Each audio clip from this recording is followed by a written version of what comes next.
અમદાવાદમાં નાગરિકોના આરોગ્ય સાથે છેડા કરતા તત્વો સામે ઔષધ નિયમન તંત્રએ લાલ આંખ કરી છે। શહેરમાં ચાલતા બનાવટી દવાના વેચાણ સામે કડક કાર્યવાહી હાથ ધરી તંત્ર દ્વારા 30થી વધુ મેડિકલ સ્ટોર્સ અને એજન્સીમાં સઘન તપાસ કરાઈ। આ તપાસ દરમિયાન પ્રખ્યાત ફાર્મા કંપનીઓની નકલી નિકાર્ડિયા રિચાર્ડ 10 દવાના 1250 ટેબ્લેટ સહિત કુલ ₹1.70 લાખનો શંકાસ્પદ જથ્થો જપ્ત કરવામાં આવ્યો છે।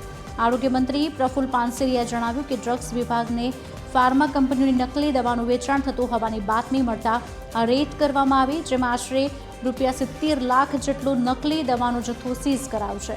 આ રેકેટના તાર ઉત્તર પ્રદેશ અને રાજસ્થાન સુધી જોડાયેલા હોવાનું સામે આવ્યું છે, જ્યાંથી આ શંકાસ્પદ દવાઓ લાવવામાં આવતી હતી। હાલ આ મામલે પોલીસે ગુનો નોંધી સમગ્ર સપ્લાય ચેઇન અંગે વધુ તપાસ હાથ ધરી છે।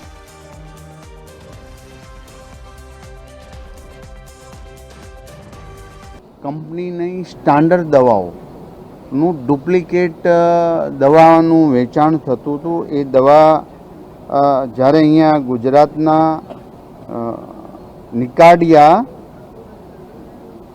રિટાર્ડ 10 ટેબ્લેટ જ્યારે વેચાણ થતું હતું ત્યારે અમારા ડ્રગ્સ વિભાગમાં આમની બાતમી વગેરે માહિતી મળતા જ 30 જેટલા મેડિકલમાં આનું રેડ કરવામાં આવી છે, જ્યાં દવાનો જથ્થો મળી આવ્યા છે। 1,70,000 દવાના જથ્થાને સીઝ કરવામાં આવ્યો છે, પરંતુ આ દવા આવી ક્યાંથી, બને ક્યાંથી, તો એ યુપી અને રાજસ્થાનથી આ લોકો દવા લાવતા હતા, જેનું આજે પોલીસની અંદર FIR અથવા તો જાણવા જોગની ફરિયાદ આપી એનું પગેરું મેળવવા માટે ડ્રગ્સ વિભાગના અમારા અધિકારીઓ સતત ડે નાઇટ કામગીરી કરી રહ્યા છે।